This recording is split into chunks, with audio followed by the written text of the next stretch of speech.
말씀의 제목은 죄를 이기는 세 가지 방법, 죄를 이기는 세 가지 방법이라는 제목으로 함께 말씀 나누겠습니다.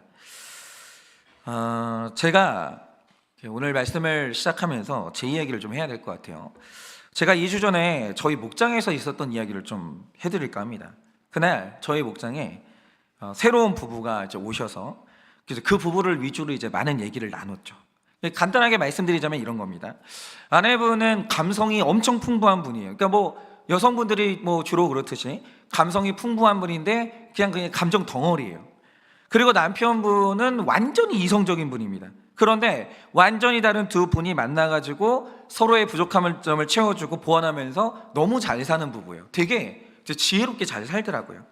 그런데 이게 어쩔 수 없는 게 뭐냐면 완전히 다른 상대를 만나게 되면 그 차이점이 가져다주는 고통도 존재하거든요. 그러니까 이런 거죠. 아내분은 힘든 일이 있어요. 그러면 힘든 일이 있을 때 느껴요. 감정이 있는 사람들은 느낌이 커요. 느끼는 게. 그래서 이 느낌을 해결하려면 공감이 반드시 필요합니다. 그래서 아내분은 제일 먼저 해결책보다는 공감을 원하는 거죠. 그런데 남편분은 이성형이잖아요. 그래서 아내가 힘들다고 하면 자신이 기질이 그러니까 도와주고 싶은데 내 기질이 그러니까 답을 주고 싶어하고 공감보다 해결을 해주려고 하는 거예요. 그러니까 이게 죄의 문제가 아니라 서로 그냥 핀트가 안 맞는 거죠. 그러니 제가 그걸 딱 들었어요. 저는 또 노련한 사람 아닙니까? 그냥 딱 들었죠. 난 목사니까. 딱 듣고 남편분에게 처방을 해준 거죠. 그렇게 여자를 모르냐? 응? 자꾸 답 주지 말고 공감해라. 이렇게 얘기를 딱 한 거죠. 너무 멋있지 않아요? 공감해라. 그래 이제 이런 처방을 딱 줬습니다. 그리고 나서 제가 아주 자신감 있게 제 아내한테 나눔 차례를 준 거예요. 왜냐? 제가 그날 좀 자신감이 있었어요. 한 주 내내 우리 아내랑 너무 잘 지냈거든요. 그리고 아내를 제가 잘 도와줬어요. 그러니까 제 아내 입에서 나오기를 원했던 이야기가 제 그림은 딱 그거였어요. 우리 남편은 너무 공감을 잘한다. 아니 그렇게 정말 비웃지 말라니까요. 웃으시는 건 좋은데 비웃지 마세요. 근데 어쨌든 우리 아내가 이제 우리 새로 오신 집사님 우리 남편한테 좀 배웠으면 좋겠다, 이런 그림이 제 안에 있었던 거죠. 그래서 이제 목원들 앞에서 제 칭찬도 해주고 당연히 좋은 얘기를 하겠지. 그 큰 그림이 있어가지고 바로 다음 나눔을 제 아내한테 시킨 거예요. 근데 갑자기 제 아내가 고발을 하기 시작하는 거예요. 굉장히 당황했습니다. 제 아내의 이제 고발은 그거였어요. 그날 이제 당신은 뭐 때문에 행복하냐, 이 행복에 대해서 이야기를 하고 있었는데 우리 남편은 행복한 이야기를 할 때 행복의 원인이 가족인 일이 없다는 거예요. 늘 우리 가족을 놓고 행복한 그 원인을 좀 이야기했으면 좋겠는데 이 남자는 행복한 이유가 온통 교회밖에 없다는 거예요. 성도님들이 변화됐고 성도님들이 살아났고 맨날 목사님이 행복한 이유가 뭐냐라고 하면 교회 얘기밖에 없다는 거예요. 그리고 거기에 우리 가족은 빠져 있다는 거죠. 그게 이제 섭섭하다고 하는 거예요. 그래서 제가 발끈하길, 아니 성도님도 아니고 내가 교회 지도자인데 그럼 내가 교회 때문에 행복하지 뭐 때문에 행복하냐, 그것도 이해 못하냐, 왜 그러냐, 그런 식으로 말을 했는데 갑자기 제 아내가 진짜 멘트가 이랬어요. 왜 내 말에 공감을 못해? 우는 거예요 갑자기. 진짜 당황했어요. 제가 그 순간 그 목장의 아내들이 저를 죽일 놈 쳐다보고, 근데 거기서 정말 수치스러웠던 게 뭐냐, 방금 전에 제가 이제 너무 멋있게 처방을 줬던 새가족 남편분에게 제가 딱 그랬잖아요. 왜 그렇게 모르냐고, 아내의 이제 감정에 공감해라 이렇게 처방을 했는데 지금 제 아내가 우는 이유가 나애가 공감을 못해서 울잖아요. 너무 눈치가 보이는 거예요. 너무 수치스러운 거죠. 그런데 더 수치스러웠던 게 뭐냐, 그 남편이 이 모든 상황을 쫙 지켜봤어요. 그리고 입을 여는데 진짜 했던 말이 뭐냐면, 목사님이 처음에 나한테 처방을 줄 때는 내가 뭘 그렇게 잘못했나 그랬다는 거예요. 근데 가만히 목사님이 하고 있는 걸 보니까 내가 얼마나 잘못했는지 그때 봤다는 거예요. 나 그 말을 듣는데 너무 수치스럽고 아내가 너무 미운 거예요. 아니 좀 사람이 눈치가 있으면 흐름을 봐야 될 거 아니에요. 남편이 처방을 했고 그러면은 아내가 지지를 해주면서 이게 좀 뭔가 이제 좀 이게 오고 가는 게 있어야 되는데, 어떻게 남편이 방금 전에 다른 사람한테 공감을 못한다고 그렇게 책망을 했는데 어떻게 나한테 그럴 수 있냐 이거죠. 그래서 너무 그날 이제 아내랑 이혼해야 되나 또 이렇게 또다시 내가 정말 또 이렇게 저희 뭐 일신상의 이유로 설교를 그만둬야 되나? 뭐 이런 이제 생각을 많이 했어요. 근데 이제 그때는 되게 수치스럽고 정말 수치스러웠어요. 너무 되게 힘들었는데 시간이 지나면서 제가 이 사건을 깊이 생각을 해본 거죠. 그런데 이런 것 같아요. 제가 부족한 게 많은 거는 사실인데 저는 제가 생각할 때 아직까지는 목회자로서 내가 할 수 있는 최선을 다한다라는 생각을 했어요. 그리고 내가 지금 이런 상황에서 한 가정의 남편으로 잘 살아왔고 내 아내한테 내 자녀에게 최선 다하고 있다, 내가 이렇게 생각을 한 거예요. 근데 그건 제 생각이고요. 근데 결과가 뭐냐? 내가 그렇게 생각하고 내가 그렇게 진짜 살아왔으면 반드시 삶의 결론이 있거든요. 나쁜 것도 삶의 결론이 있지만 좋은 것도 삶의 결론이 있는 거예요. 근데 내 자화상과 내 삶에 내가 받아든 결과가 다른 거예요. 이게 뭘까? 이게 안 맞는 거죠. 그러니까 우리 삶에 이제 내가 약간 혼란이 올 때가 언제냐면 내가 알고 있는 내 자화상이 있어요. 그런데 그의 결과로 이 결과가 나야 되는데 결과가 안 나오는 거예요. 전혀 다른 결과가 나온 거죠. 그러면 이렇게 된 이유가 뭐냐라는 거예요. 그래서 오늘은 제 이야기를 좀 하면서 이 죄를 이기는 이 방법이 뭔지 오늘 우리가 이것을 좀 묵상하고자 합니다. 첫째로 죄를 이기려면 먼저 자기 죄를 정확히 알아야 되는 거예요. 1절입니다. 그런즉 우리가 무슨 말을 하리요? 은혜를 더하게 하려고 죄에 거하겠느냐라고 했어요. 그러니까 지난 5장까지는 로마서 5장까지는 어떻게 우리가 믿음으로 구원받는지 이것을 묵상을 했는데 여러분 지금 로마서가 여기까지 왔는데 아직도 칭의랑 성화가 구분이 안 되는 분들이 지금 문제가 있는 거예요. 구원은 나눠줘야 되는 거예요. 그러면 첫 번째 구원의 단계가 뭡니까? 예를 들면 이런 거죠. 저희 딸이 처음에 태어났어요. 그러니까 얘가 태어나는 그 순간에 제가 그 병실에 같이 있었거든요. 근데 애가 하나 쑥 나오는데 너무 못생긴 거예요. 물에 불어가지고 너무 못생기고 오뎅인 줄 알았어요. 너무 못생긴 거예요. 깜짝 놀랐어요. 그리고 얘가 할 줄 아는 거 울어제끼는 것밖에 없는 거예요. 그런데 걔는 내 딸이었어요. 진짜 기분이 너무 묘한 거예요. 아, 내 딸이구나. 그러니까 얘가 아무것도 안 했어요. 그런데 어느 날 이 아이가 내 아내를 통해 이 세상에 나왔고 그 다음에 저는 얘를 그 다음부터 딸이라고 부르기를 시작한 거예요. 그러니까 이런 거죠. 우리 구원은 뭐냐면 우리가 아무것도 안 한 상태에서 뭘 해서 우리가 주님의 자녀가 되는 게 아니라 구원은 근본적으로 그런 거예요. 하나님이 나를 선택하시고 내가 하나님으로부터 거듭나고 그가 나를 아들로 딸로 불러주는 그 순간 우리는 그냥 구원이 끝난 거예요. 이게 칭의예요. 구원은 여기서부터 시작되는 겁니다. 이게 5장까지 말하는 게 뭐냐면 칭의를 말한 거예요. 그런데 이제 6장으로 딱 넘어왔죠. 6장부터는 의인으로 부름받은 사람, 그러니까 구원을 받은 사람이 이젠 어떻게 살아야 되는지를 말하는 게 성화의 과정이라는 거죠. 그러니까 이런 거예요. 5장에서 하나님께 아들로 딸로 부름받지 못하는 사람은 6장으로 넘어올 필요가 없는 거예요. 성화는요 구원받은 사람에게만 필요한 과정인 거예요. 여러분 예를 들어서 제 딸이 이제 성경을 배워요. 왜요? 믿는 자의 자녀로 태어났기 때문에 그건 이제 변하지가 않아요. 성경을 읽으면 내 딸이 되고 안 읽으면 내 딸이 안 되고 이게 아니에요. 얘는 그냥 무조건 제 딸이에요. 그런데 저는 제 딸이 구원받기를 원하거든요. 그래서 제 딸을 거룩의 훈련을 시킬 겁니다. 마찬가지로 우리는 5장에서 주님의 부름을 받는 순간 어쩔 수 없어요. 천국 가야 돼요.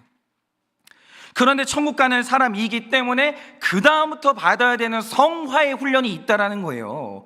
구원 받았기 때문에 성화는 그 다음부터 시작이 되는 거예요. 이걸 성화라고 하는 거죠. 그런데 여러분 이제 우리는 구원 받아서 성화로 들어가는데 그럼 성화의 시작이 뭡니까? 지난 5장 20절에서 사도 바울이 했던 말이 있어요. 그게 뭐냐? 죄가 더한 곳에 은혜가 넘쳤다는 거예요. 그래서 이 말을 언뜻 보면 네가 은혜를 많이 받고 싶어? 그러면 죄를 더 지어. 이런 말처럼 보이거든요. 근데 설마 그런 뜻은 아닐 거 아니에요. 그럼 이 말 뜻이 뭐겠습니까? 정확히 생각하면 이런 거예요. 자기 죄를 더 많이 깨달은 사람은 더 큰 은혜를 구하게 된다는 거예요. 내가 죄인인 걸 깊이 알면 알수록 하나님의 은혜가 깊어지는 거예요. 나 같은 죄인을 하나님이 살리셨구나. 이게 깊어지는 거예요. 그런데 여기에서 중요한 게 뭐냐? 어떤 분들은 착각하기를 내가 나를 가장 잘 알기 때문에 나는 내 죄를 정확히 알아. 내가 나를 다 알고 있어, 이렇게 엄청난 착각을 하거든요. 이거는 그냥 생물학적으로 착각이에요. 왜냐? 우리는 다 방어 기제가 있기 때문에 내가 나에 대해서 어쩔 수 없어요. 관대해요. 그러니까 제가 진짜 황당했던 게 뭐냐면, 연쇄살인마들이 나와가지고 이제 인터뷰를 하거든요. 이 인터뷰를 할 때 어떻게 인터뷰하는지 아세요? 내 어린 시절에 불우했던 기억들을 쫙 얘기하기 시켜요. 이게 뭐냐? 자기가 불쌍하다, 그 뜻이에요. 그러니까 내가 연쇄살인마가 되고 싶어서 된 게 아니라 당신이 나처럼 불우한 어린 시절을 겪었으면 나처럼 될 수밖에 없다, 이딴 식으로 얘기하는 건데, 이게 바로 미화예요. 아니 어떻게 연쇄살인을 해놓고 자기 자신이 불쌍할 수 있냐고요. 근데 사람은 이래요. 방어 기제가 있기 때문에 어떤 사람도 자기의 죄를 객관적으로 마주하지 못해요. 모든 사람은 다 늘 자신에게 관대하고 나를 미워하고 자기 이 연민을 갖는 본능이 있다는 거죠. 그래서 우리는요, 딱 이렇게 생각하시면 돼요. 실제 나보다 나를 더 좋게 생각해요. 여러분이 가지고 있는 자기 자화상 있잖아요. 그거는 진실이 아니에요. 그건 방어 기제가 발동한 나 자신에 대한 미화예요. 그럼 실제 사람들이 알고 있는 나는 어떠냐? 나는 그거보다 훨씬 더 못한 사람이 가능성이 200%예요. 확실합니다. 그래서 어떤 사람이 나에 대해서 당신은 이런 사람이야 라고 내 죄를 지적하잖아요. 대부분의 사람들이 하는 생각이 이거예요. 이 사람이 나를 몰라. 원래 그런 사람이 아닌데 이 사람이 아직도 나를 몰라. 다 이렇게 생각해요. 사람들이 나를 오해했다라고 생각하죠. 천만의 말씀이에요. 사람은 자기가 자기한테 오해하지 남이 나를 오해하는 게 아니에요. 그러니 말씀을 믿는 게 세상에서 제일 안전한데, 말씀이 말해주는 객관적인 나에 대한 정보가 뭡니까? 사람은 100% 죄인이라는 거예요. 이거는 양보가 안 돼요. 그냥 내가 나를 모를 뿐이에요. 사람은요 100% 죄인입니다. 그러니 나는 내 죄가 안 보여도 말씀이 나를 죄인이라고 할 때 그걸 신뢰를 해야 되는 거예요. 나에 대한 가장 객관적인 정보는 하나님만 알고 계시거든요. 그게 내 죄를 깨닫는 그 시작이에요. 이게 안 깨달아지잖아요. 은혜를 받는 길이 막혀버리는 거예요. 그러니까 저도 마찬가지인데, 한번 여러분이 제 경우를 객관적으로 한번 보세요. 제가 그날 목장에서 제 아내를 가장 체휼하지 못하는 사람은 저였거든요. 그런데 저는 제가 제 아내를 굉장히 잘 체휼하고 있다고 자신감이 있었던 거예요. 그래서 이 모든 상황을 세팅해 놓은 다음에 남을 향해서 아내를 체휼해라 자신 있게 말했겠죠. 근데 내가 만약에 아내를 체휼하지 못하고 있다는 걸 내가 알았다면 겸손했겠죠. 근데 그 순간만큼은 안 그랬어요. 왜냐? 저는 자신감이 있었거든요. 그러니까 사람이 제일 바보가 되고 제일 위험해지는 순간이 뭐냐? 말씀의 거울도 없고 공동체의 거울도 없이 스스로를 규정하는 사람이 제일 위험해요. 그러니까 우리 교회를 다니면서 가장 깨져야 되는 첫 번째는 뭐냐면, 내가 나를 가장 잘한다, 이거만한 잘못된 정보가 없어요. 그렇지 않아요. 내가 나를 정말 몰라요. 그런데 저는 그나마 공동체가 있으니까 제 죄가 드러난 거죠. 만약 저한테 공동체가 없다고 생각을 해보세요. 그러니까 이 목회자들의 가장 큰 문제가 뭐냐면, 목사는 목사가 없어요. 목사는 공동체가 사라져요. 목회자의 자리에 서는 순간. 그 목사님들이 자기를 몰라요. 그래서 성도님들이 어떤 이렇게 얘기를 한다고 하죠. 목사님 요즘 변한 것 같아요. 목사님 뭐가 문제가 있는 것 같아요. 그러면 공동체가 없는 사람들 필경하는 말이 있어요. 당신이 목회자를 몰라. 내 큰 뜻을 몰라. 지금 내 속마음을 지금 전혀 오해하고 있어. 늘 이런 식으로 얘기를 하는데 정신 차려보니까 교회가 완전히 병들어 있는 거예요. 왜일까요? 공동체가 없는 사람은 나를 모르는 거예요. 말씀이 없는 사람은요, 죽어도 나를 못 봐요. 제일 답답한 고집쟁이가 누구냐? 안 들리는 사람이요. 내가 나를 가장 잘한다고 100% 확신하는 사람이 있죠. 말 안 통해요. 얼마나 답답한지 아십니까? 그런데 제가 자기 의에 빠져가지고, 아니 나는 잘하는데 왜 이 여자가 이런 말을 할까? 이 여자는 너무 많은 것을 바란다, 이 여자 뭔가 잘못됐다, 이런 생각에 빠져 있잖아요. 나 스스로 잘 살았다고 생각해도 내가 어느 날 정신 차려보면 아내 병들어 있고 딸이 병들어 있고 고난 가운데로 그대로 빠지는 거예요. 여러분 있어야 되는 게 뭐냐? 말씀이 있어야 되고 공동체는 있어야 되는 거예요. 2절입니다. 그럴 수 없느니라 죄에 대하여 죽은 우리가 어찌 그 가운데 더 살리오? 라고 합니다. 오늘 말씀에서 정말 중요한 부분이 이 부분인데, 자 보세요. 오늘 말씀을 보면 예수 믿는 자는 죄에 대해서 죽는다, 이 말이 있어요. 근데 이게 지금 교회에서 엄청난 뜨거운 논쟁이었어요. 해석이 굉장히 분분했는데 여러분 이거죠. 예수를 믿는 사람은 죄에 대해서 죽게 된다. 이 말 뜻이 뭘까요? 예를 들어서 행위구원을 말하는 알미니안주의자들은 이 말 구절을 해석하기를 죄에 대해서 죽는다는 말은 예수를 제대로 믿는 사람은 죄를 안 지을 수 있다, 이렇게 해석하는 사람도 있어요. 완전 무결한 삶을 지을 수 있다는 뜻이다, 이렇게 해석한다라는 거죠. 근데 이 말씀의 뜻은 결단코 그 뜻이 아니에요. 이거는 양보가 안 돼요. 그럼 예를 들어서 그러면 생각해 보세요. 사도 바울이 만약에 이 말을 쓸 때 예수 제대로 믿는 사람은 죄 안 지을 수 있어, 이런 뜻으로 썼다라고 하죠. 그런데 다른 구절에 어떤 구절인 줄 아십니까? 오라 나는 너무 곤고하고 피곤한 사람이로다. 날마다 내 안에서 하나님 뜻대로 살기 원하는 소원도 있는데 죄를 짓고 싶은 소원이 날마다 부딪힌다, 이런 구절이 있어요. 이거 어떻게 해석할 거예요? 사도 바울은 단 한 번도 완전 무결한 삶을 말한 적이 없어요. 그러면 이 말 뜻이 그게 아닌 것이 너무 명백한 거죠. 그러면 이 말씀을 완전한 삶으로 해석하면 어떤 일이 벌어지겠습니까? 제가 정확히 말씀드리지만 우리는 죽는 날까지 죄의 유혹에서 못 벗어나요. 절대로 그런 사람은 없어요. 이 세상에서 가장 착한 사람도 100% 죄인이에요. 못 벗어나요. 그리고 우리는 살면서 분명히 죄에 넘어지게 되실 겁니다. 그런데 이 말씀을 해석하면서 믿음 좋은 사람은 죄를 안 짓는 게 가능해, 이렇게 해석하면 말씀과 상관없는 부당한 죄책감에 빠지게 되는 거예요. 분명히 죄를 안 지을 수 있다고 했는데 왜 나는 죄를 지을까? 나는 구원받지 못한 게 아닐까? 내 안에 성령이 없는 거 아닐까? 나는 하나님께 버림받은 거 아닐까? 이런 이상한 죄책감에 빠지는 거예요. 그리고 어떤 사람은 자기 자신을 믿음 좋은 사람으로 포장하기 위해서 죄를 짓고도 그걸 다 덮어버리는 거예요. 저 같은 목회자 중에 그런 사람 굉장히 많아요. 목회자는 믿음이 좋은 사람이어야만 하잖아요. 근데 이 말씀을 잘못 해석해가지고 삶에서 보여주는 모습이 뭐냐? 분명히 목회자가 죄 짓거든요, 넘어지거든요. 근데 안 그런 척해요. 이게 말씀을 너무 잘못 해석한 거예요. 6절 7절입니다. 우리가 알거니와 우리 옛사람이 예수와 함께 십자가에 못 박힌 것은 죄의 몸이 죽어 다시는 우리가 죄에게 종노릇하지 아니하려 함이니 이는 죽은 자가 죄에서 벗어나 의롭다 하심을 얻었음이라 라고 합니다. 그러니까 보세요. 우리는 죄 지어요. 그거는 인정하세요.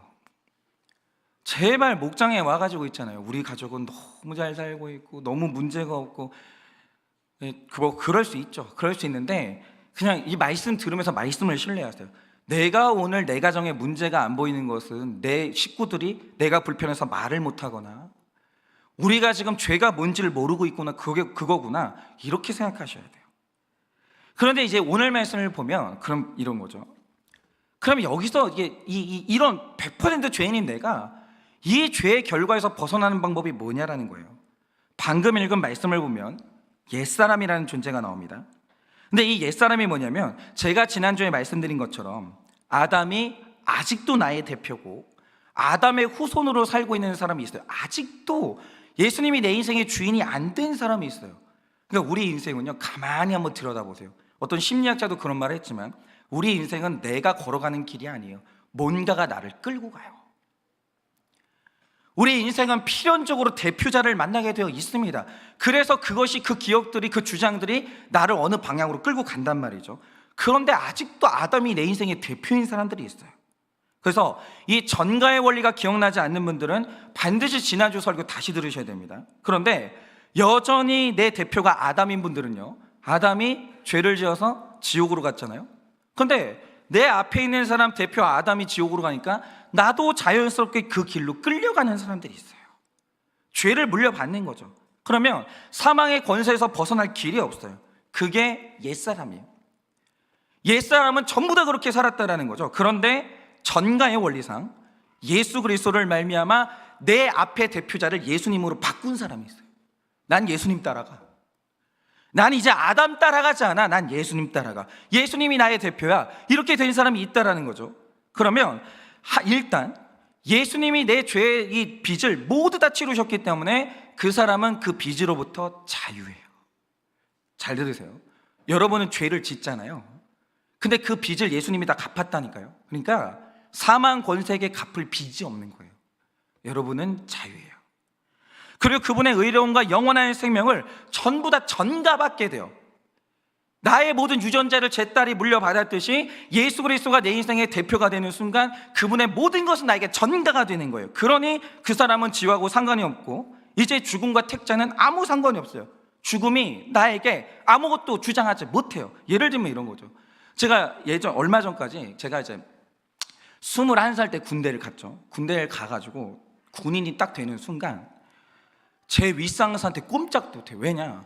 내 위에 있는 사람은 나를 영창 보낼 수 있는 이 권한이 있거든요. 만약에 그 사람이 15일짜리 영창을 딱 보낸다, 그럼 나는 15일 동안 영창 갔다 온 다음에 군 생활이 15일이 늘어나는 거예요. 그게 여성들은 모르시죠? 얼마나 끔찍한지 아세요? 만약에 15일 늘어난 군 생활 안에 그걸 뭐라고 그러죠? 무슨 훈련이라고 그러지? 남자분들 그 무슨 훈련이죠? 유격 맞아. 유격 훈련이 딱 포함된다. 죽어나는 거예요. 15일 늘어난 것 때문에. 그런 일이 얼마나 많은지 아십니까? 얼마나? 그래서 저는 군인이 딱 되는 순간 제 윗상사한테 꼼짝을 못하는 거예요. 아무 말도 못해요. 그런데 제가 군 생활이 딱 끝나고 여기다가 전역한 사람들이 받는 표를 딱 받아요. 끝났어요. 군 생활이 완전히 끝났어요. 내가 그렇게 무섭던, 나에게 너 영창 가 그러면 영창 갈 수밖에 없었던 그 사람이 이제 나에게 아무것도 주장하지 못해요. 그분이 나한테, 나는 전역을 했는데 그 사람이 나한테 너 영창 가 이러잖아요. 그럼 저는 이렇게 말할 수 있어요. 네가 뭔데? 그 사람은 아저씨예요. 이제 나랑 아무 상관이 없어요. 마찬가지로 여러분이 그리스도인이 되는 순간 여러분이 꼼짝 못했던 지옥 권세는 여러분에게 아무것도 명령할 수 없어요. 아무것도 주장할 수 없어요. 여러분은 지옥으로부터 완전히 자유해졌기 때문에 여러분이 갚을 빚도 없고 어떤 것도 없어요. 여러분은 천국 가는 거예요. 힘을 못 쓰는 거예요. 11절입니다. 이와 같이 너희도 너희 자신을 죄에 대하여는 죽은 자요 그리스도 예수 안에서 하나님께 대하여는 살아있는 자로 여길지어다 라고 합니다. 주목할 건 죄에 대해서 죽었다, 예수 믿는 순간 지옥에 대해서는 죽었다, 이 표현이 전부 부정박어로 표현되어 있어요. 이 말 뜻이 뭐냐? 내가 예수님을 대표자로 영접하는 순간 죄의 권세는 완전히 힘을 잃었어요. 그러니까 죄를 안 짓는다는 뜻이 아니라고요. 몇 번 말씀드려요. 죄를 안 짓는다는 뜻이 아니라 죄의 권세가 나에게 죄를 물을 수 없다, 그 뜻이에요. 아무것도 못해요. 그래서 우리는 하나님 앞에서 영원히 살게 되는 겁니다. 그런데 왜 말씀을 보면 너는 이제 산자로 여기라고 합니까? 예수님으로 인해 내 운명이 바뀌었어요. 신분이 바뀌었어요. 여러분은 천국 가요. 예수님을 영접한 사람은 천국 간다고요. 그런데 여전히 나는 이 땅에 살면서 유혹은 느껴요. 죄에 넘어질 때가 있어요. 그런데 착시현상을 일으키지 말라고요. 예를 들어서 이런 거예요. 제 딸이 실수 자주 해요. 제 딸이 왜 저는 그렇게 예민한지 모르겠어요. 얘가 유튜브를 하고 있다가 어른이 들어오잖아요. 인사를 안 해요. 거슬려요. 그래서 걔들이 그거 딱 끈 다음에 너 인사해 이렇게 하거든요. 저는 얘가 인사 잘하는 아이가 되기를 원해요. 근데 얘는 그게 안 될 때가 되게 많아요. 이것뿐이겠습니까? 앞으로 얼마나 속을 새기겠어요 얘가. 벌써 애통하네 진짜. 저 닮았으면 100% 사고 치거든요. 그럼 좀 잘 좀 봐주세요. 우리 딸 좀. 어쩌겠어요. 얘 분명히 막 머리 염색하고 막 짧은 치마 입고 다니면 100% 그러거든요. 100%. 좀 봐주세요. 저것도 그냥 지랄 총량 채우는 그냥 그렇게 좀 생각해 주세요. 그러나 중요한 게 뭐냐? 얘 넘어져요. 마음에 안 드는 날 되게 많아요. 근데 내 딸이에요. 관계가 한번 형성이 됐으면 그건 안 깨진다고요. 마찬가지로 우리가 죄의 유혹을 느끼고 죄에 넘어질 때가 있죠. 그런데 하나 갖지 말아야 될 생각이 있어요. 그러니까 내가 잘못 살고 있구나, 나 너무 잘못했구나, 이해도 돼요. 근데 하나님이 나를 버리지 않을까, 이건 갖지 말라고. 이 생각을, 그거는 맞지 않는 생각이고 일어나지가 않는 일이에요. 아시겠습니까? 그러니까 오늘 성경에 이게 뭐냐면 너 자신을 산자로 여겨라 라고 할 때 네가 아무리 더럽혀지고 넘어진다 할지라도 너 자신의 구원은 의심하지 말라는 거예요. 너는 산자야. 이걸 믿으라는 거죠. 바로 그게 하나님에 대하여는 산자로 여기는 믿음인 거예요. 근데 여기서 중요한 게 이거죠. 예수 그리스도로 인해 나는 구원 받았어, 이걸 알려면 내가 100% 죄인인 걸 알아야 돼요. 내가 내 죄를 모르면 끝까지 자기 의로움을 주장해요. 그리고 자기 의로움을 주장하다가 내가 넘어지면 내 의가 훼손돼서 나는 구원받지 못해 여기로 가는 거예요. 그러니까 죄를 지을 때마다 아직도 내 구원이 흔들리는 분들은 여전히 지금 자기 방식으로 구원받는다는 데서 벗어나질 못한 거예요. 예수 그리스도가 없는 거예요. 그래서 주제 파악이 얼마나 중요한지 몰라요. 주제 파악하세요. 여러분은 죄인이에요. 100% 죄인이에요. 그런 죄인을 예수님이 사랑하시면 우리는 구원을 받는 겁니다. 적용 질문 드립니다. 예수님을 믿는 순간 죄의 권세에서 벗어난 것을 믿으십니까? 노력해서 벗어나는 게 아니라 믿음으로 벗어나는 겁니다. 예수님을 믿는 순간 죄의 권세에서 벗어난 것을 믿으십니까?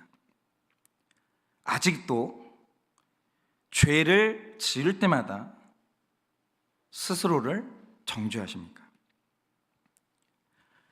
여기서 정죄는 나는 이제 구원받지 못할 거야, 나는 버림받을 거야, 이런 이상한 정죄를 말하는 거예요.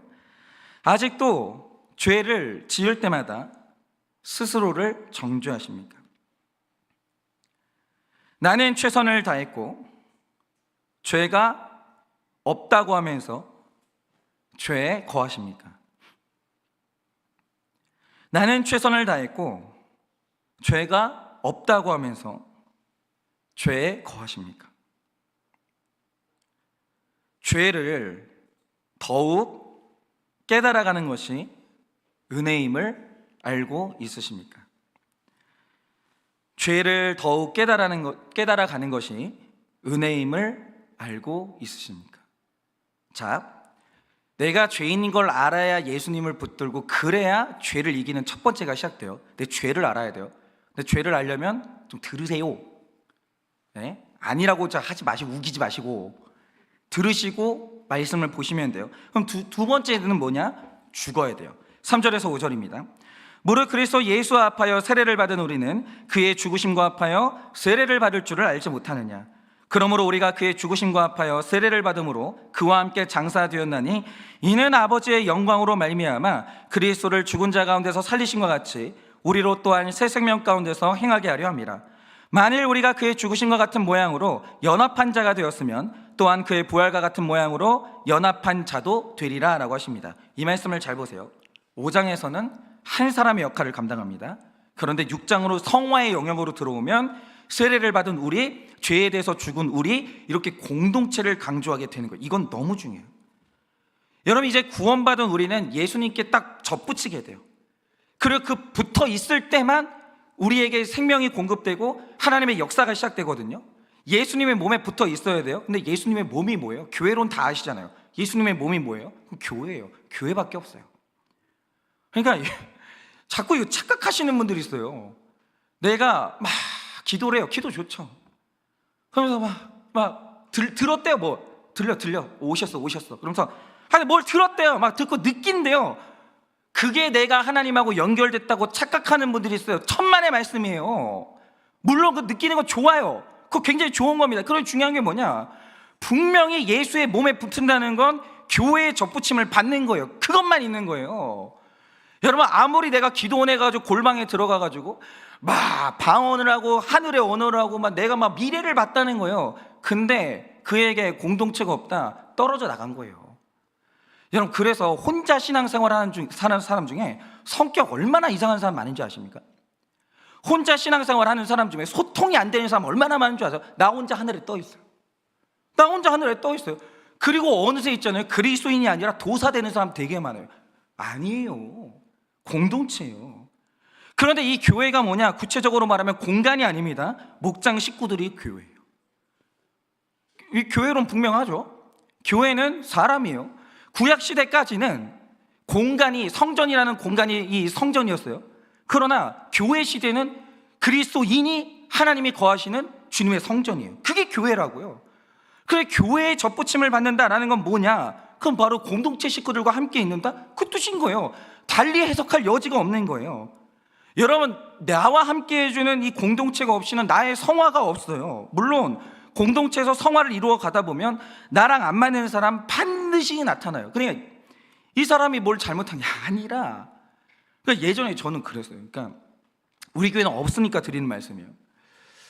사실 이제 뭘 하는데 자꾸 옆에서 그러는 거예요.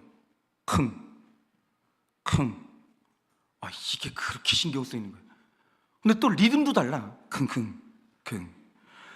이게 막 진짜 신경 쓰여서 막 죽겠는 거예요, 진짜. 그러니까 같은 공동체를 이루다 살다 보면 나랑 안 맞는 사람 반드시 있어요. 뭘 잘못해서 아니라 그냥 안 맞아요. 그냥 거슬려요. 그러니까 가만히 있으면 나한테 뭐라고 한 적은 없거든요. 진짜 싫어하는 우리 아빠 닮은 거예요. 우리 엄마 닮은 거예요. 그냥 싫은 사람 나타나요. 그리고 나보다 잘난 사람이 있으면 질투 때문에 너무 열등감 때문에 괴롭고, 나보다 못난 사람을 보면 안 그러고 싶은데 교만함에 넘어지고. 그런데 여러분, 이 모든 게 뭐냐? 이게 성화의 과정이에요. 이게 성화의 과정이에요. 그게 없으면, 여러분, 그 사람들이 없으면 내가 까칠한 줄 어떻게 알아요? 내가 예민한 사람인 줄 어떻게 알아요? 그 사람들 없으면 내가 정상이라고 생각하면서 착각하고 사는 거예요. 그렇게 서로의 죄를 고백하고 상처를 나누고 그러다 보면 회개하면서 함께 가게 되고, 그 과정에서 나도 모르게 성화가 이루어지는 거예요. 성화는 즐겁게 가는 길이 아니에요. 고통스러워요. 여러분, 하나 여쭤볼게요. 어떤 사람이 그래요. 계속 그래요. 근데 제가 너무 짜증이 나요. 제가 까칠한 거예요? 그 사람이 이상한 거예요? 둘 다 이상한 거예요? 그러니까 그 사람은 죄는 없잖아요. 죄는 없잖아요. 감사해요. 제 편 들어주셔가지고. 난 내가 까칠할 줄 알았어요. 근데 제가 까칠한 것도 사실인 거잖아요. 그거 좀 그냥 넘어가면 될 걸. 내가 너무 까칠한 거예요. 여러분, 공동체가 없으면 그걸 알 방법이 없는 거예요. 성화는 우리가 같이 이루는 거예요. 8절입니다. 만일 우리가 그리스도와 함께 죽었으면 또한 그와 함께 살 줄을 믿노니 라고 합니다. 제가 분명히 말씀드리지만 완전 무결한 사람은 없고 그런 사람은 존재하는 게 불가능해요. 완전 무결한 교회 없어요. 완전 무결한 목자, 완전 무결한 장로님, 완전 무결한 권사님은 세상에 존재를 안 해요. 그거 바라지도 마세요. 그런데 오늘 하나님은 너무 이상하고 안 맞는 그들과 공동체를 이루고 거기 붙어 있으라고 하시는 거예요. 왜냐? 너무 이상한 지체들을 볼 때, 저처럼 이상한 목사를 볼 때 거기서 한 사람은 자기를 보는 거예요. 그러면 살아나는 거예요. 그리고 사랑하는 내 지체들이 죄를 찔러줄 때 그 죄는 그때서야 자기 정체가 드러나면서 죽을 수가 있거든요. 그런데 우리가 함께하면서 죽어지면 바로 그때 의로운 나, 거룩한 내가 살아나는 거예요. 그러니까 여러분, 우리가 나와 완전히 다른 사람들하고 함께 살아간다는 게 얼마나 힘들어요. 그게 죽음이에요. 교회는 와가지고 같이 밥 먹고 즐거운 시간 갖는 게 교회가 아니고요, 여기 와가지고 죽는 연습하는 게 교회예요. 교회는 뭐냐? 공동체 생활이에요. 얼마나 괴로운데요. 그거 하는 게 교회인 거예요. 그거 안 하겠다, 나는 그냥 내 생겨 먹은 대로 살겠다, 그런데 그게 죄라고요. 그게 죄예요. 그래서 공동체는 예수와 함께 죽기도 하고 같이 살기도 하는 거예요. 여기서 죽어야 돼요.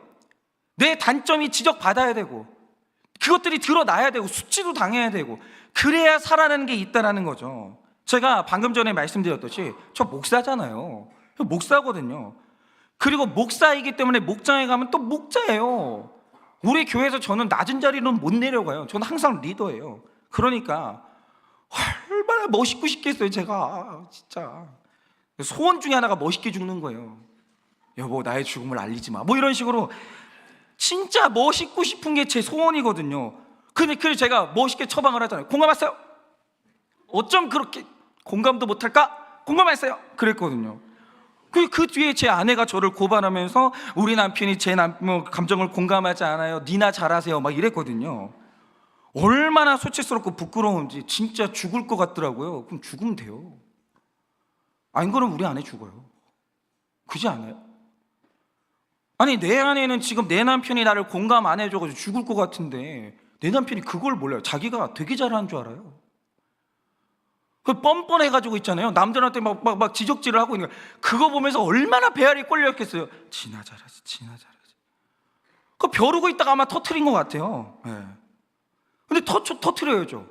그래, 나는 그런 나의 착각이 죽어야죠. 왜냐? 그래야 살 거 아니에요. 그거 못해가지고 죽어가는 아내들, 남편들 얼마나 많은지 몰라요. 죽어야죠. 그리고 저와 같이 아내를 공감하지 못하는 분들은 제 답답한 모습을 보면서 저랑 같이 죽어줘야 돼요.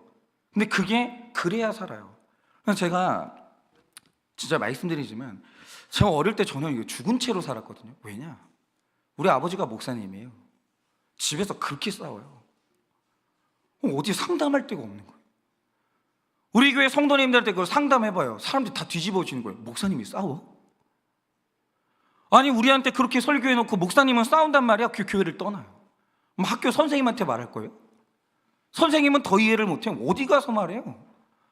그리고 맨날 싸운 다음에 잊지도 않아요. 그렇게 싸워놓고 꼭 와가지고 하는 말이 뭐냐? 우리 아버지 어머니는 어디서 말하지 마라이. 열심히 싸워놓고 그건 또 정신을 차려요. 어디 가서 자식들이 그거 말할까 봐. 한 명만 내 얘기 들어주는 사람이 있었어도 저 청소년 시절이 훨씬 밝았을 거예요. 내가 한 번만 어디 가서 내 고통을 말할 수 있었으면 전 살아났을 거예요. 근데 그걸 못하는 거예요. 근데 우리 중에 그런 남자 여자들 얼마나 많은지 아세요? 여보, 목장 가서 말하지 마. 난 당신이 만약에 말하면 난 이 교회 떠나. 제가 지난 교회에 있을 때 그런 분들 얼마나 많이 많은지 몰라요. 아내들 있잖아요. 그것 때문에 암 걸려요. 말하고 싶은데 말하면 교회를 떠난다니까. 아내들이 말을 못하는 거예요. 남편들도 말을 못하고. 말만 해봐. 어디 한번 해봐. 그리고 목장 갔다 왔다 그냥 조심스럽게 사시는 제가 남편 때문에 요즘 너무 고민이 돼요. 뒤집어지는 거예요. 집이. 그 얘기를 왜 했냐고. 왜 그러냐고. 자기가 뭔데 왜 그러시는 거예요 도대체? 아니 자기 체면이 뭔데 왜 말을 못하게 하고 숨을 못 쉬게 하면서 아내 죽여요? 왜 남편, 아니 자기 체면이 뭔데 그까짓 게 뭔데 왜 자식 다 숨 못 쉬게 만들어요? 왜 목을 졸라요? 왜 나 하나 살겠다고 가족들 다 목을 조르냐고요? 왜 말을 못하게 만들어요? 그게 뭐라고? 그 죄예요. 왜 말 못하게 해요? 아니 살려면 고발해야 될 거 아니에요. 변해야 될 거 아니에요. 그 목장에 가서 얘기하는데 왜 그걸 가지고 뭐라고 하냐고요. 왜 뒤집냐고요 집을. 그건 뭐냐면 나 하나 살겠다고 가족 식구들 목을 다 조르는 거예요. 왜 그러시냐고요. 그러지 마세요. 죽으세요 그냥. 아니 그러면 죄를 짓지 마시든가. 죄를 지었으면 수치를 당하세요. 그리고 고발도 잘 당하시고 수치도 당하시고 고치세요. 안 그러면요 자식들이 집 답답하다고 다 떠나고요, 내 배우자가 나를 다 떠나요. 그날이 와야 되겠습니까? 아니거든요. 그냥 시원하게 목장에서 고발하고 고치고 숨 쉬고 같이 살고 그럼 되는 거 아니에요. 왜 그게 안 되냐고요. 여러분 제가 죽는다는 말의 본질이 뭐겠습니까? 제가 왜 제 아내의 감정에 공감을 하지 못했을까요? 여러분 지금 계속 죽음에 대해서 얘기를 하고 있어요. 죽어야 돼요. 나랑 완전히 다른 목장 식구들과 함께 고발도 하고 고발도 다 하고 그러면 죽어야 돼요.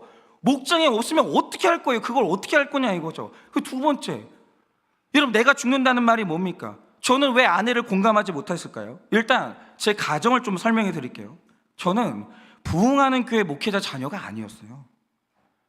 우리 교회는 매년 어려운 교회였고 매년 성도들이 떠났고 언제나 가난했어요. 그래서 우리는 모이면 언제나 우리 생존을 위해서 교회 얘기만 했어요.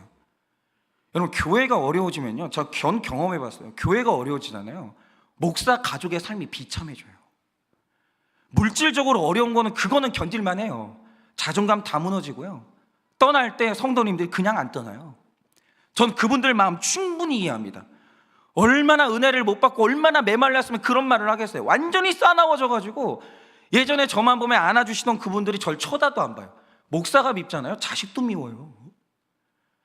제가 그걸 다 경험했다니까요. 그러니까 교회가 어려워지잖아요. 목회자 가족들이 다 같이 죽어가요. 그러니까 제 인생의 가장 기쁜 경험이 뭐였겠어요? 교회에 새 가족이 왔다. 우리 집은요 밥상머리에서 그것만 얘기해요. 그래서 그분이 왜 왔대? 어떻게 왔대? 너무너무 잘 됐다. 우린 그 얘기만 해요. 누가 은혜 받았다고 하면요 그게 제일 감동이에요. 어떤 집사님이 이번 주에 그냥 기도하시다가 문제가 해결됐대. 우리 집은요 식구의 생일이 중요한 적이 없어요. 우리는 교회 생일이 제일 중요했어요. 제가 그렇게 살았어요. 이게 옳다는 게 아니라 제가 어릴 때 그러고 살았어요. 이건 숭고한 게 아니에요. 그냥 그러고 살았어요. 너무 괴롭게.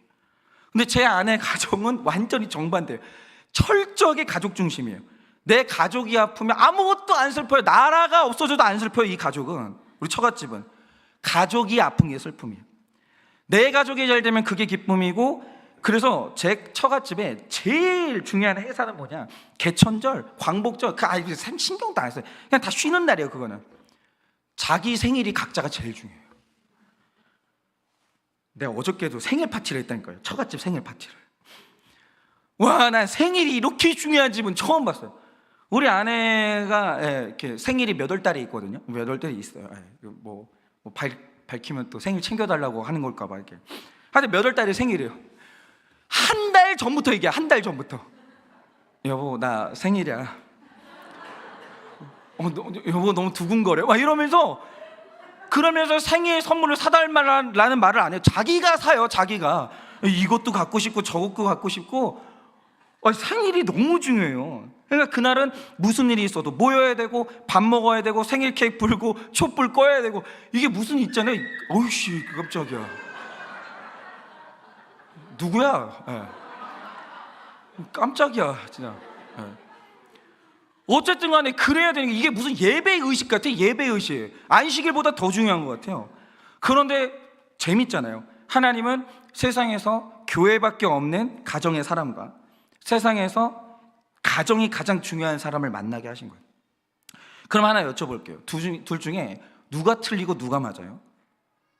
둘 다 틀린 거예요. 완전히 치우친 거죠. 저는 교회가 우상이 된 거예요. 교회를 사랑하면 되는 거예요. 교회는 우상이 되면 안 돼요. 교회가 우상이 되면 교회 때문에 원칙이 벗어나는 거예요. 그 우상이 된 거죠. 제 안에는 가족이 우상이 된 거예요. 제가 명백하게 치우쳤는데, 목사로서 내가 의롭다고 여기고, 당신도 그래. 나 치우쳤거든요. 여보, 가족이 어디 있어? 가족이 어디 있어? 목사는 교회지. 죽어도 교회에서 죽어야지. 뭘 교회에서 죽어요? 교회에서 죽어야지. 그거 완전히 치우친 거거든요. 그런데 내 치우친 기준을 들이대면서 아내한테 당신도 그래야 돼. 당신 사모잖아. 그러면 숨 막혀 죽는 거예요. 그러니까 우리가 죽어지는 적용을 한다고 할 때 그 적용이 뭐겠습니까? 저는 이제 적용을 받았죠. 저의 적용이 뭐냐? 매달 첫째 주 월요일에 교회 얘기는 한마디도 하지 않을 것, 그리고 아내와 딸에게 집중할 것. 근데 이 처방을 누가 했냐? 새 가족이 했어요. 목사님이 변하면 나도 변할게요. 그러면 새 가족이 하는 거예요. 근데 그분이 그리스도의 몸인데, 그분이 나한테 처방을 주는데 해야죠. 하는 거예요. 그래서 저희 목장의 새 가족이 저한테 처방을 해줬고, 그럼 이제 저는 이게 저의 중요한 적용인 거예요. 우리 집 기준이 옳은 게 아니에요. 치우친 거예요. 그럼 내 가정을 꺾는 거, 내 환경을 꺾는 거, 그게 적용이죠. 그리고 아내는 이 가족만 부르짖는 것에서 돌이켜야 되는데 제 아내도 치우친 거죠. 왜 그러냐면, 저희 아내는 늘 부흥하는 교회만 다니고, 지금 아직은 우리 교회가 그렇게 큰 문제가 없어요. 그래서 교회가 어려워지면 우리 가족이 얼마나 비참해 준지 몰라요. 아직. 맨날 그래가지고 가족만 부르짖어요. 돌이켜야죠. 근데 되게 억울한 게 뭐냐면, 그날 제 아내가 울어버리니까 다 우리 아내 편을 드는 거예요. 제 처방만 주고 우리 아내 처방은 안 주는 거예요. 제 편 좀 들어주세요. 우리 아내 처방 좀 제보해 주세요. 우리 아내는 뭘 해야 될까요? 처방 좀 주세요. 이렇게 나의 치우친 것을 발견하고 반대로 하는 적용을 할 때, 그게 바로 죽어지는 적용인 거예요. 그리고 내가 죽어질 때 사는 거예요. 잘 들으세요. 그리스도인의 원리는 딱 하나밖에 없어요. 죽어야 사는 거예요. 그래서 제가 이것과 관련해서 그래서 드리고 싶은 말씀이 이거예요. 저는 여러분들이, 그러니까 우리는 큐티 설교를 듣는 사람의 숫자는 되게 많은데 본당에 오시는 분들은 몇 명 안 돼요. 괜찮아요. 들으면 되죠. 적용하면 되죠. 지금 적용 되게 잘 되고 있어요. 목장마다. 저는 완전히 만족합니다. 단 한 번도 여러분 아실 거예요. 왜 본당에 안 오세요? 이걸 가지고 뭐라고 해본 적이 없어요. 시대감이에요. 그래서 제가 처음에 특세 얘기를 할 때 이런 얘기 안 드렸어요. 특세를 가지고 부담드릴 생각 자체가 없었어요. 그런데 지난 월요일 날 하나님께서 새벽에 아침에 저를 완전히 사로잡으셨어요. 그리고 나서 저에게 주신 이 주제가 뭐냐? 자발적인 고난으로 들어와야 된다는 거예요. 안 그러면 살 수가 없다는 거죠. 자발적인 고난으로 들어와야 된다는 거예요. 그런데 그 자발적인 고난이라는 주제를 제 가슴에 딱 던지신 이유가 뭐냐면, 책망이 있는 거예요. 저는 주제가 안 되기 때문에 뭐 한국교회 이런 얘기 안 할게요. 우리 시대 자체가 니네가 무슨 핍박을 받아봤어? 나는 너희를 살리려고 핍박 받아봤거든? 근데 네가 대한민국에 살면서 니네가 무슨 핍박을 당해봤어 도대체?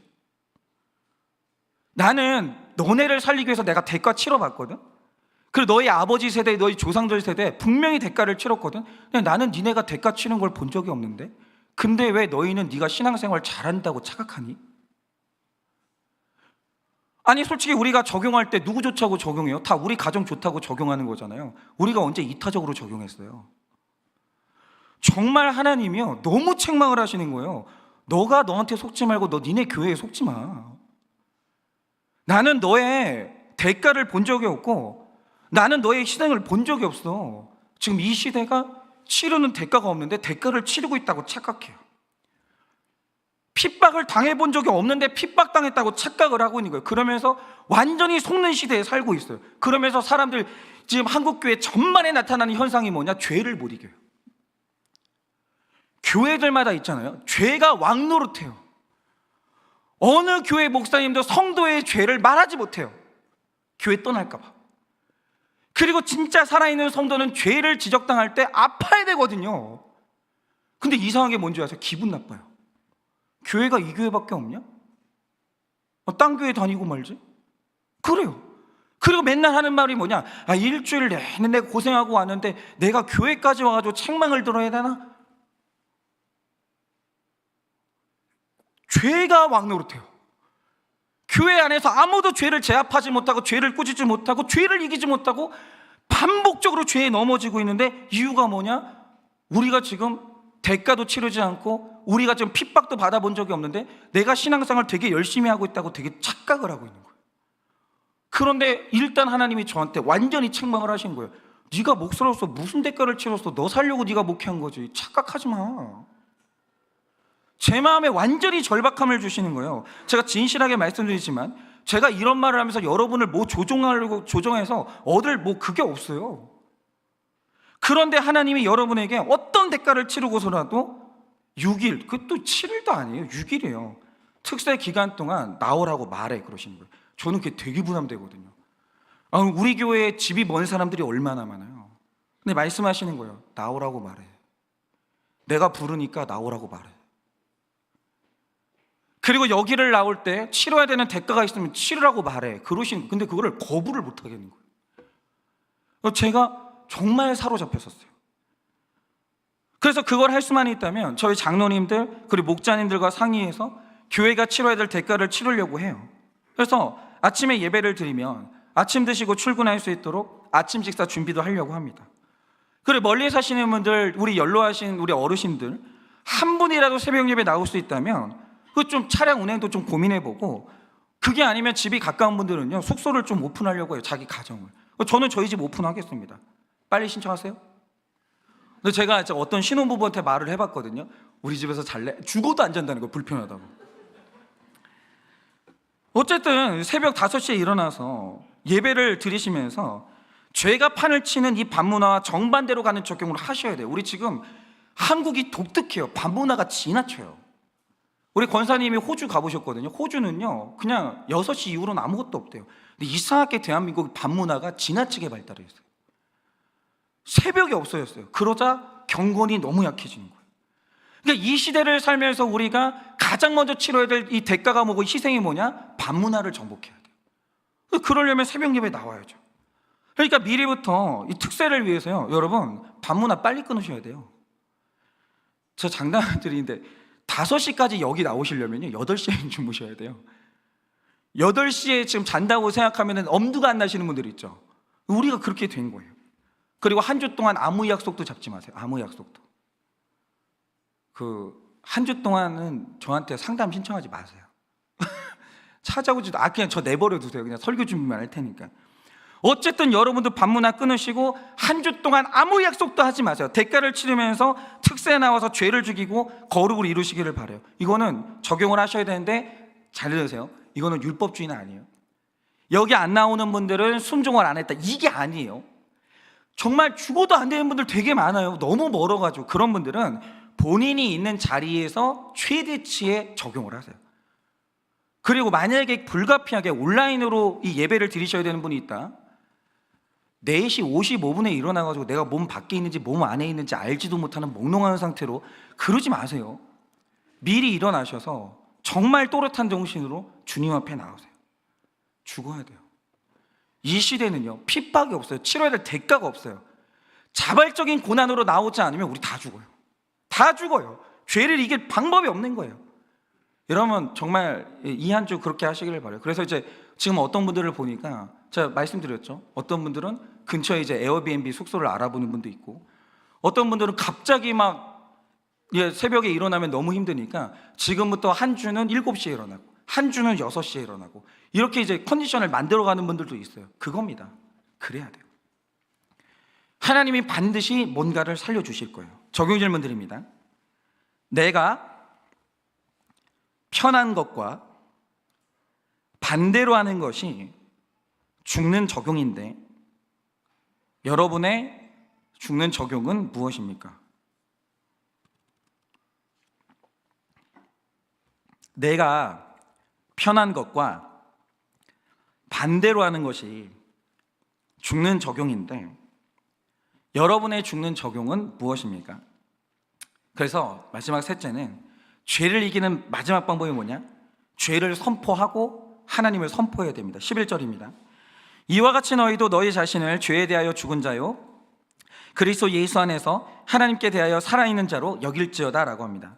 이 말씀에서 여길지어다는 명령형이에요. 강력한 명령형이에요. 그런데 어떤 명령이냐? 나는 죄에 대해서 죽었다, 하나님에 대해서는 산다 라고 선포하라는 거예요. 이걸 적용하자면 말하라고요. 나는 하나님을 믿는 사람이라서 뇌물 받을 수 없습니다, 선포하라고요. 그러니까 의사들이 다이어트를 한다고 할 때 제일 중요한 게 뭐라고 합니까? 나는 다이어트를 해요, 선포하라는 거예요. 선포가 굉장히 중요해요. 나는 주일 예배를 드려야 되기 때문에 주일에는 약속을 잡을 수가 없습니다, 선포하라는 거예요. 근데 이거 선포하면 비웃음이 오죠. 아니, 언제부터 그리스도인이었다고 또 저런데. 괜찮아요. 선포하라는 거예요. 여러분, 이렇게 선포를 하는 것이 죄를 이기는 비결이라는 거예요. 그러니까 내 정체를 밝히는 게 불편하긴 해도 이것만 이 죄를 이기는 비결이에요. 정체를 밝혀야 돼요. 나는 그리스도인이고 이렇게 살려고 한다, 나를 유혹하지 말라, 선포해야 돼요. 그래서 제가 부활주일에 제가 한일교회 와서 부단히 노력했던 게 있는데 5년째 안 되던 게 있는데 5년째 드디어 된 게 있거든요. 그래서 나 자신의 정체를 밝히고 선포하는 일과 관련해서 우리 모두가 할 수 있는 기쁜 적용 한 가지를 하려고 해요. 근데 이거는 기쁜 거예요. 힘든 건 아니고.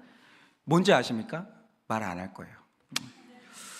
부활주일까지 기다리시면 좋겠습니다. 어쨌든 간에 자, 우리가 죄를 이긴다고 할 때 이거보다 중요한 게 없는데 여러분이 제일 싫어하는 말이죠. 오픈하십시오.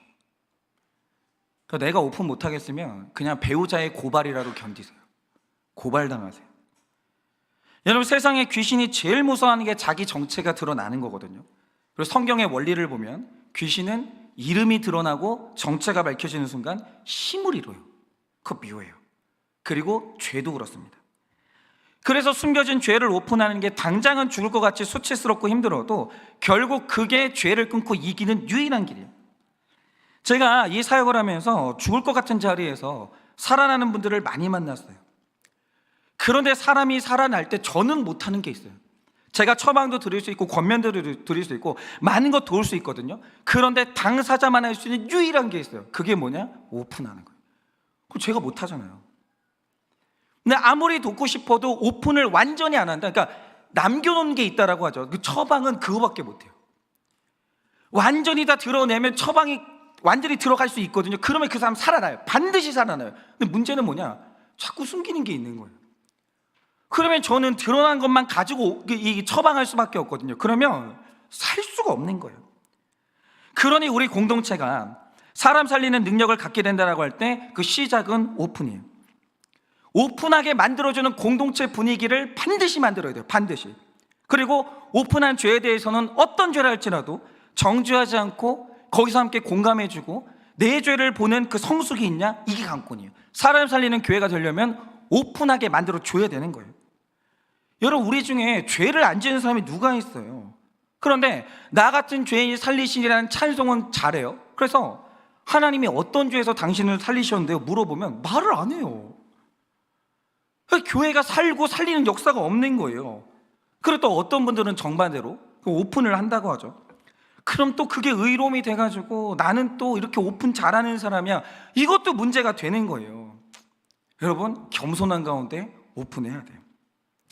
물론 억지로 오픈하라는 건 아닙니다. 오픈이라는 건 감당할 수 있는 공동체 안에서만 내 마음이 열렸을 때 하는 게 오픈이에요. 그런데 왜 우리가 오픈해야 되겠습니까? 여러분, 오픈에 중요한 원리가 있어요. 죄는 법칙이 있어요. 죄는 혼자서 못 이기는 게 죄예요. 죄가 나는 이겨요. 한번 해보세요. 나 혼자 죄하고 싸워서 이긴 사람이 있을까요? 죄는 한 사람의 힘은 무조건 넘어서는 게 죄예요. 근데 죄가 이기지 못하는 게 있어요. 그게 누구냐? 같이 싸우는 사람하고는 못 이겨요. 그래서 공동체가 중요합니다. 그래서 죄를 오픈한다는 게 뭐냐? 내 죄를 오픈하지 않으면 그 죄는 내 죄가 되는 거예요. 그런데 내 죄가 오픈되면 그 죄는 이제부터 공동체의 죄가 되는 거예요.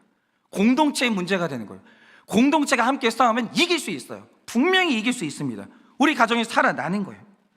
그러니까 우리 자신과 우리 자신의 고민과 죄를 공동체에 오픈해서 나의 문제를 공동체의 문제가 되게 하시고 함께 싸워서 여러분, 우리 모두가 다 죄를 이겨내는 여러분 되시기를 예수님의 이름으로 축원을 드립니다. 자, 마지막 적용 질문 드립니다. 찬양팀 나와주세요. 죄에 대해 죽기 위해 내가 고백하고 드러내야 할 죄는 무엇입니까? 죄에 대해 죽기 위해 내가 고백하고 드러내야 할 죄는 무엇입니까? 이 시간에 우리 다 같이 찬양하려고 하는데요.